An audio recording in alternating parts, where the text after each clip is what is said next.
یہاں پر دیکھیں صحبت صالح ترا صالح کن، صحبت ترا صالح کن، مطلب کیا ہے کہ نیکوں کی صحبت آپ کو نیک کر دے گی، بروں کی صحبت آپ کو برا بنا دے گی۔ آپ باہر بیٹھتے ہیں، ٹھیک ہے، مولوی صاحب سے بھی ملتے ہوں گے، قاری صاحب سے بھی ملتے ہوں گے، عالم سے بھی ملتے ہوں گے، مفتی صاحب سے بھی ملتے ہوں گے، دینداروں سے بھی ملتے ہوں گے، کاروباریوں سے بھی ملتے ہوں گے، عزیز اقارب سے بھی ملتے ہوں گے، دوست احباب سے بھی ملتے ہوں گے، سب لوگوں سے آپ ملتے ہوں گے، لیکن ان کی وہ صحبت آپ کو اگر نیک لوگ ہیں تو وقتی طور پر فائدہ دے گی، لیکن جیسے دنیا دار ملے گی آپ کی وہ صحبت نیک نہیں کر سکتی۔ لیکن واحد مسجد ایک ایسی جگہ ہے جہاں پر آپ کو ساری کی ساری صحبت خالصتاً نیک لوگوں کی، اور وہ نیک لوگوں کی صحبت آپ کو نیک بنا دیتی۔ جب آپ کو نیک صحبت ملے گی، میرے عزیزوں بات یہ ہے، اب مسجد کی بجائے اللہ رب العزت کسی گھر کا انتخاب کرتے نا کہ فلاں گھر میں بیٹھ جاؤ آپ اعتکاف کر لو، تو انسان کو فائدہ نہ ہوتا نقصان۔ اسی وجہ سے 5 گانا نماز کی قید لگائی کہ جہاں پر 5 گانا نماز پر بجماعت ادا ہو، تنہا نہیں جماعت ادا ہوتی ہے، وہاں پر اعتکاف میں بیٹھے۔ کیا مطلب ہے کہ جب آدمی جماعت کے ساتھ ملے گا، جماعت کے ساتھ نماز پڑھے گا، تو انسان کے دل کے اندر رب کی ربوبیت سمو جائے، اور جب رب کی ربوبیت انسان کے دل کے اندر آئے گی تو یقین جانیے کہ رب کا سر کے تالو سے لے کر پیر کے تلوے تک سارے اعضاء رب کے لیے لبیک ہے، لبیک لبیک، یا اللہ میں حاضر ہوں، یا اللہ میں حاضر ہوں، یا اللہ میں حاضر ہوں۔ جب بندہ حاضری لگوانے کی طرف میں ہوگا، آج اگر ماں کے سامنے بچہ بار بار روئے، وہ سخت دل ماں بھی مان جاتی ہے، وہ رب 70 ماؤں سے زیادہ پیار کرنے والا حاضری کیوں نہیں لگا؟ وہ رب کہے گا میرا بندہ باہر تھا، لوگوں سے ملا جلا کرتا تھا، آج جب یہ اپنے ماں باپ کو چھوڑ کر میرے در پہ آ گیا، بیوی بچوں کو چھوڑ کر میرے در پر آ گیا، کیوں آیا؟ صرف میرے حکم پر آیا ہے حاضری لگوانے کے لیے۔ رب کہہ رہا ہے اے بندے پھر تو دیکھ، اگر تو میرے پاس ایک ہاتھ بڑھا ہے تو رب تیری طرف 2 ہاتھ بڑھے گی، تو رب کی طرف آرام سے چل کر آ رہا ہے، رب تیری طرف دوڑتا ہوا آ رہا ہے۔ اسی وجہ سے احادیث کے اندر آ رہا ہے کہ اعتکاف کے اندر بیٹھنے والے آدمی کا سونا بھی عبادت، خاموشی بھی عبادت، اور ہو اس سے بڑھ کر کیا؟ ایک نماز پڑھی ہے، دوسری نماز کی انتظار کر رہا ہے، اس نماز کے انتظار کے اندر اس کو پوری نماز کا ثواب بھی ملتا ہے۔ یہ فضیلت عام آدمیوں کو حاصل ہو سکتی ہے۔ تیسرے نمبر پر میرے عزیزو یہ ہے، شیطان جتنا بڑا حملہ آور ہو، جتنا بڑا آپ پر حملہ کر رہا ہو، لیکن جب بندہ رب کے در پہ آ جاتا ہے نا، بندہ اس بھکاری کے مانند آتا ہے، اس سوالی کے مانند آتا ہے، اس درویش کے مانند آتا ہے کہ جس کو کوئی سہارا نہ مل رہا ہو، جس کو کوئی چارہ نہ مل رہا ہو، جسے کوئی اپنے گلے نہ لگا رہا ہو، وہ نا امید ہوتا ہے کہ در در کی ٹھوکریں کھا رہا ہوتا ہے۔ جب بندہ رب کے در پر آتا ہے نا تو رب کے سامنے اب دستخط دے رہا ہے کہ اللہ میں آ گیا ہوں، یا اللہ میں آ گیا ہوں، میں تیرے در پر آ پڑا ہوں، میرے دم نکل جائے تیرے در پر، یہی میری آرزو ہے، یہی میری حسرت ہے۔ جب بندہ رب کے در پر آتا ہے، جب پڑ جاتا ہے، پھر کہتا ہے یا اللہ میں حاضر، یا اللہ تیرے پاس آ گیا۔ رب پھر کیا کہتا ہے؟ رب کہتا ہے اے بندے تو آیا نہیں بلکہ میں تجھے لے آیا۔ اللہ کیا کہہ رہا؟ میں تجھے لے آیا ہوں۔ اب جب رب جس کو لے کر آئے گا، آج ایک آدمی کی جا کر منتیں کریں، ٹٹا پوشی کریں، اس کی خوشامد کریں، یار میں تیرے پاس پیسے لینے آیا ہوں، تو میرا یہ کام کر، کبھی داڑھی میں ہاتھ دیتا، کبھی پیر پکڑتا ہے بندہ، اس کے بعد کہتا ہے یار بندہ مجبور ہے، آج جب یہ کام کر رہا ہے تو وہ سخت دل بھی نرم ہو جاتا ہے، اور جو بندہ رب کے در پر آ کر پڑتا وہ داتاؤں کا داتا ہے، وہ بادشاہوں کا بادشاہ ہے، وہ رازقوں کا رزاق ہے، وہ مالکوں کا مالک ہے، وہ خالق ہے، وہ حامی و ناصر ہے، جب بندہ اس کے در پہ آ کر پڑتا ہے، بتاؤ اب بندہ اس کا مہمان بن رہا ہے، رب اس کا میزبان بن رہا ہے۔ جب شریف آدمی کسی کا مہمان بن کر جاتا ہے، میزبان اس کی کیا ہے، اس کی مہمان نوازی کرتا ہے، اچھی طریقے سے نہیں کرتا، تو رب کہتا ہے شریف آدمی تو آ گیا تو مجھ سے بڑا کوئی قدردان نہیں ہے، میں تیری قدردانی یہ کرتا ہوں کہ تو نے پہلا قدم جب اپنے گھر سے اٹھایا میرے گھر میں آنے کے لیے اور اعتکاف کی نیت سے، اللہ فرما رہے تیرے میں نے سارے سال کے گناہوں پر سیاہی پھیر دی، تجھے بخشے بخشا کے یہ صرف کس کو مل رہے ہیں؟ اعتکاف والوں کو مل رہے ہیں۔ تیسرے نمبر پر میرے عزیزو یہ انسان ہے،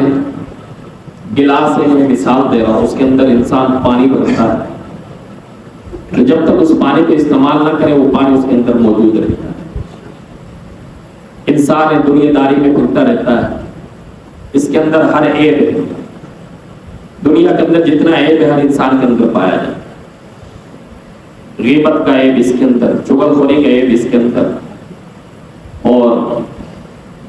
اللہ معاف فرمائے بہتان تراشی کا عیب اس کے اندر، لڑائی جھگڑے کا عیب اس کے اندر، جتنے بھی عیب ہے، جوئے کا عیب، شراب نوشی کا عیب، زنا کا عیب، سود خوری کا عیب۔ آج ویسے آپ سے ناراض نہ ہو نا، ایک بات میرے ذہن میں ابھی آ گئی سود خوری کی بات کرتے ہوئے، اللہ رب العزت نے تو ویسے جہاں پر سور کو حرام کیا تھا نا، سور کھانا حرام ہے، خنزیر کھانا حرام ہے، وہاں پر اللہ نے یہ بھی کہا تھا کہ سود بھی حرام ہے، زنا بھی حرام ہے، جوا بھی حرام ہے، لیکن ہم سب چیز کھا رہے ہیں سوائے سور کے۔ مسلمان لوگ سوائے سور کے سب کچھ کھا رہے ہیں خنزیر کے، سود ہم کھا رہے ہیں، زنا ہم کر رہے ہیں، جوا ہم کھیل رہے ہیں، صرف ایک سوری بچا ہوا ہے، خنزیری بچا ہوا ہے، جس کو ہماری طبیعت کیا ہے پسند نہیں کرتی، ورنہ نہ جانے بہت سے غیر ممالک میں جاتے ہو کھا کے ہو کیا کرتے۔ لیکن میں آپ سے عرض کر رہا ہوں جس طرح خنزیر حرام ہے اسی طرح سود بھی حرام ہے، جوا بھی حرام ہے، شراب نوشی بھی حرام ہے، ان چیزوں سے بھی بچیں۔ تو عرض کرنے کا مطلب یہ ہے کہ جب انسان باہر رہتا ہے سارے عیب ہوتے ہیں۔ اب ظاہری بات ہے، ایک عام سی مثال دے رہا ہوں، آپ سونار کے پاس لے کر چلے جائیں، سونار کے جب سونا دیکھیں گے کہیں گے بھائی اس کے اندر اتنی ملاوٹ ہے،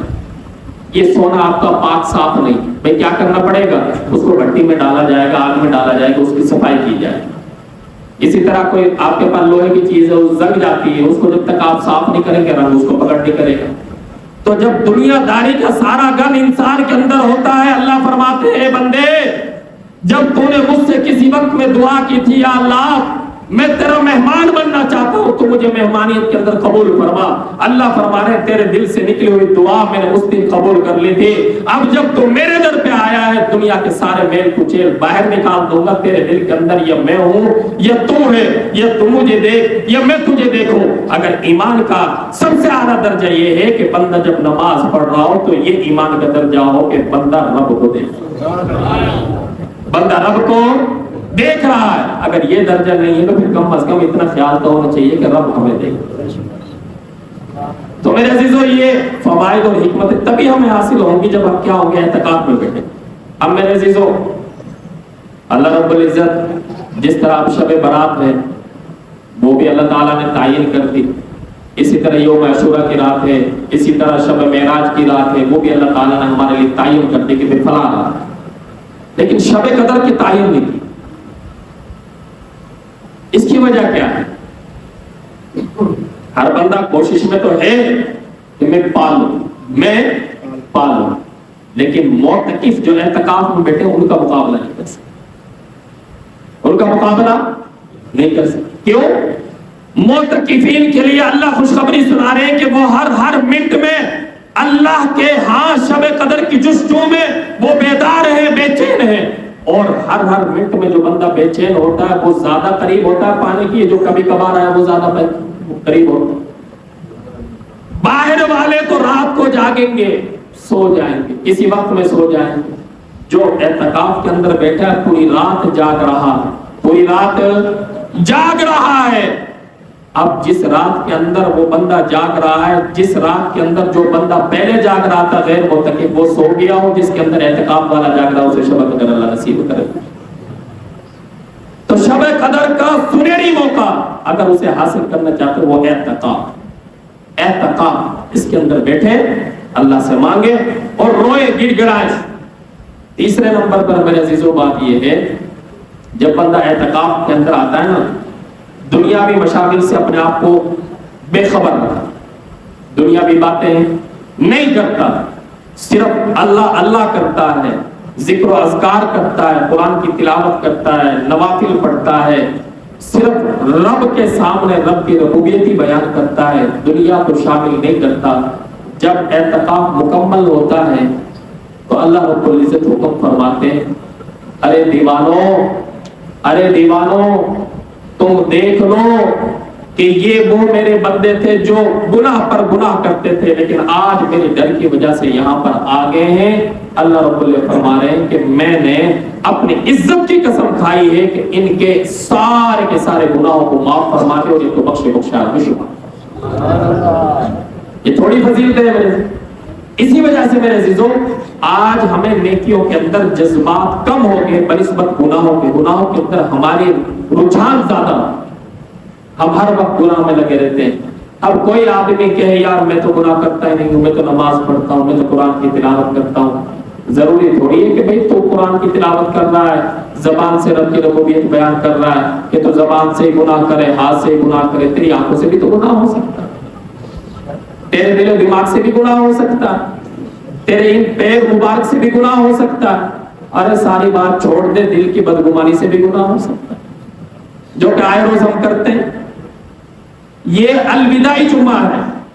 اور الوداع جب جمعہ ہوتا ہے میرے عزیزو، اس کے اندر جتنا بھی سخت دل انسان ہونا وہ نرم ہو جائے۔ آخری اشرا دیکھیں، پہلا اشرا رحمت کا تھا، ایسا تھا یا نہیں تھا؟ اس کے ساتھ دوسرا اشرا مغفرت کا ہے۔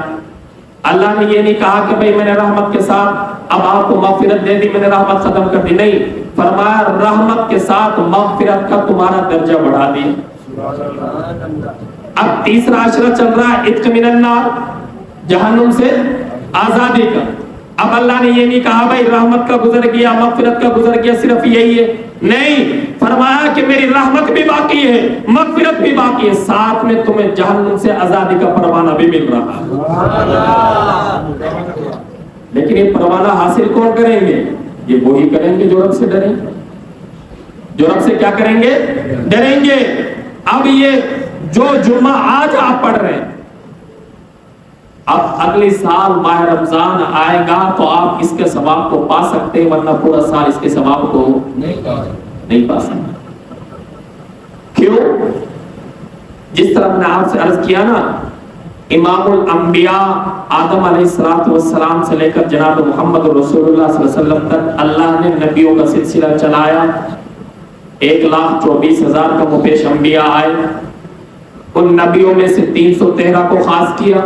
313 میں سے 4 کو خاص کیا۔ اسی طرح اللہ تعالیٰ نے 313 صحیفے اتارے، ان میں سے 4 کتابوں کو خاص کیا۔ اب ان 4 نبیوں میں سے سب سے بڑا خاص جو نبی بنایا وہ جناب محمد